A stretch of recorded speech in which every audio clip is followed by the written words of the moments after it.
Bonjour à toutes, bonjour à tous. Euh, je vais faire un petit compliment par rapport à la dernière vidéo que j'ai faite.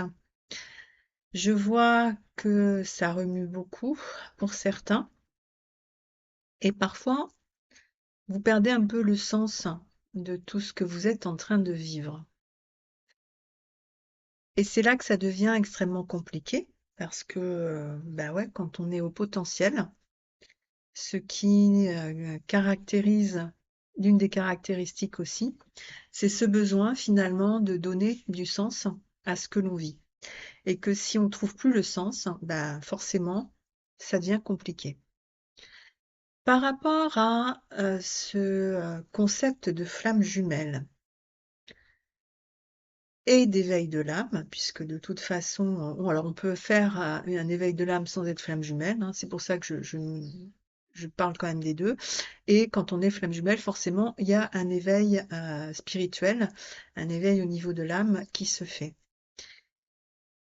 Chaque fois, c'est ce que je vous disais un peu, c'était le sens de cette vidéo là, juste avant, d'hier, c'est que vous compreniez que chaque fois que vous vous décentrez, chaque fois que vous vous préoccupez de l'autre, chaque fois que vous vous demandez qu'est-ce qu'il fait, qu'est-ce qu'il devient, où elle en est dans sa vie, où il en est dans sa vie. Chaque fois que vous êtes dans ces interrogations-là, chaque fois que vous vous dites mais pourquoi j'ai plus de nouvelles, qu'est-ce qui se passe, pourquoi il me fait vivre ça, pourquoi elle va voir ailleurs, pourquoi il n'est pas avec moi, pourquoi il m'appelle pas, pourquoi elle m'appelle pas. Chaque fois que vous êtes dans ces foutues interrogations, vous ne vous respectez pas. Vous n'êtes pas en train de vous donner de l'amour, vous êtes juste en train de vous décentrer pour aller essayer de comprendre l'autre, mais surtout, vous allez essayer à ce moment-là, au travers de cette compréhension, de voir comment vous devez vous positionner. C'est là que vous êtes dans l'erreur. Et c'est correct aussi, hein, mais c'est important quand même, je pense que je vous pointe ce truc-là parce que souvent vous ne le voyez pas. Vous ne vous voyez pas faire.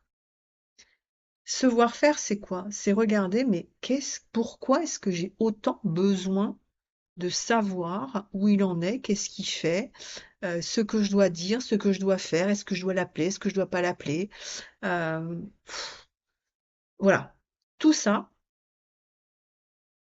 c'est une manière d'éviter de ressentir ce qui se passe à l'intérieur de vous. Et ça, c'est valable pour les deux polarités, qui vont le traiter de manière différente, on est bien d'accord.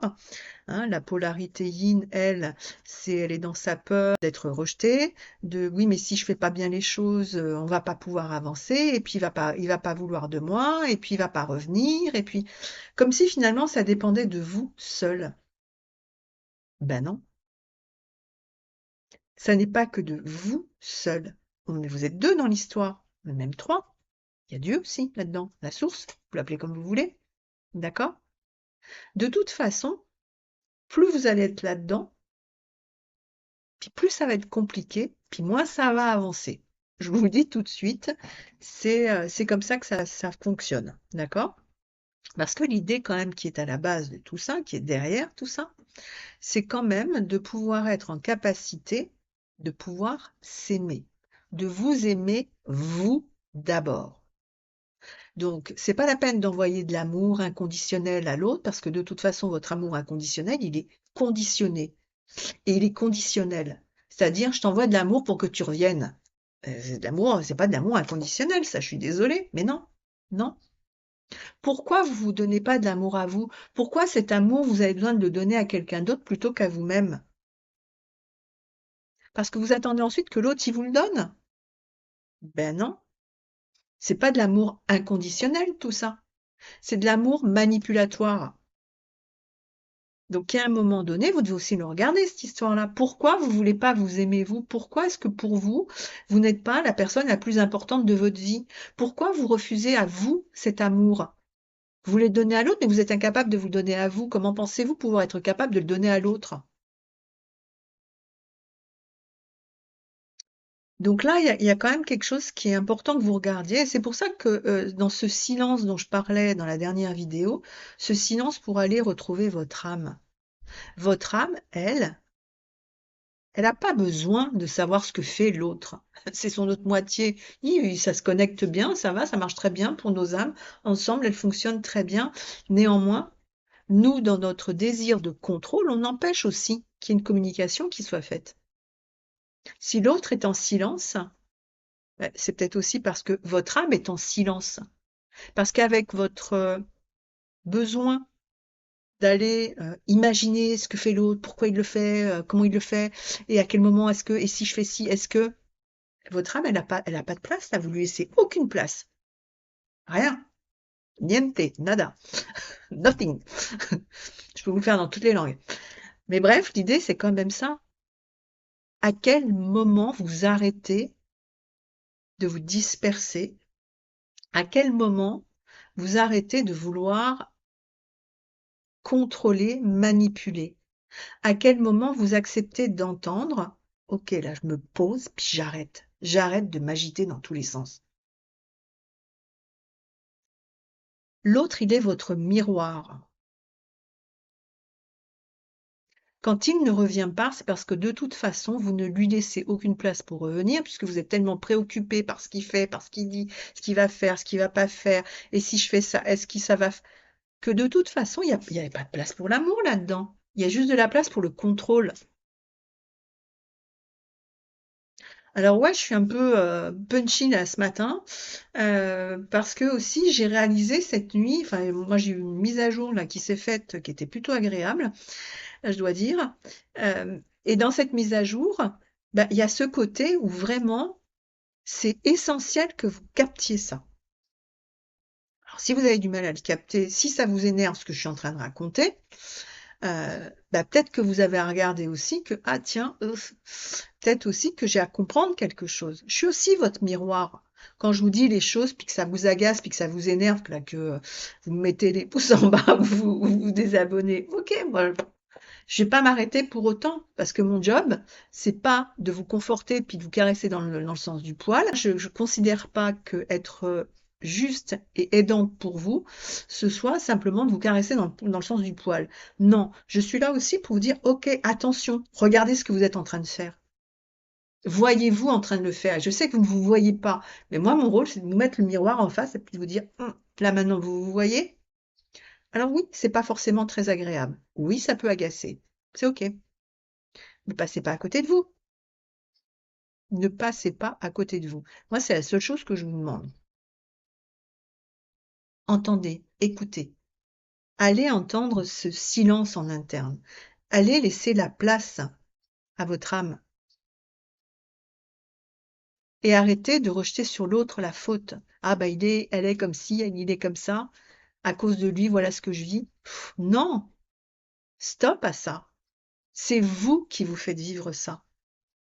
Ah mais oui, mais il est avec une autre, et puis il a des enfants avec l'autre, et puis du coup, bah il revient, puis après il veut plus, puis ouais. Pourquoi vous acceptez tout ça? Ah bah oui, mais c'est parce que je l'aime, puis que c'est ma flamme jumelle. Alors, arrêtez avec ça aussi. C'est lourd. Vous êtes en train de vous enfermer dans un truc à essayer de vous faire croire des choses là qui sont pas. Flamme jumelle ou pas flamme jumelle, le concept, c'est aussi cet éveil spirituel. C'est d'abord cet éveil spirituel. Avec ce côté, dans l'éveil spirituel, c'est se donner de l'amour, se respecter. Vous voulez qu'il vous respecte? Respectez-vous. Pourquoi vous acceptez tout ça sans rien dire? À quel moment vous êtes capable de poser une limite claire qui dit, eh bien, je n'ai pas envie de me faire vivre cette histoire-là avec toi. Tu veux faire ci, tu veux faire ça, ok. Si tu veux pas te respecter, grand bien t'en fasse. Mais moi, je refuse de ne pas me respecter. Je ne me laisserai pas ne pas me respecter. D'accord? Restez aligné. C'est ça, être aussi dans l'amour pour vous. C'est dire, ok, il a besoin de se faire vivre un certain nombre de choses. Ok, j'y peux rien. La seule chose que je puisse faire, c'est pour moi. C'est-à-dire de dire, mais moi, je suis pas d'accord et je vais pas me laisser embarquer dans ton truc là. Justifier ça en plus par le concept flamme jumelle. Ça, s'il vous plaît, arrêtez, arrêtez. On ne peut pas tout faire passer crème en le mettant sur flamme jumelle. Non. Ne pas se faire respecter, c'est pas un concept de flamme jumelle. Non. Que l'autre ait besoin de se faire vivre des choses parce qu'il a besoin de descendre dans ses profondeurs, oui, mais on n'est pas obligé de rester à côté puis de descendre avec. Est-ce que c'est vous respecter que de vous faire vivre l'envers du décor? C'est son décor. S'il a envie de se faire vivre l'envers de son décor, votre hôte, ben, il a le droit. S'il a envie de se faire vivre des trucs qui sont pas sympas, vous n'êtes pas obligé de vivre les conséquences de ce qu'il décide de faire. Ça vous appartient en propre. Donc, merci de vous respecter. OK? Voilà, c'était le petit coup de boost du matin, du samedi matin. Allez, bon week-end, restez alignés, aimez-vous. À bientôt.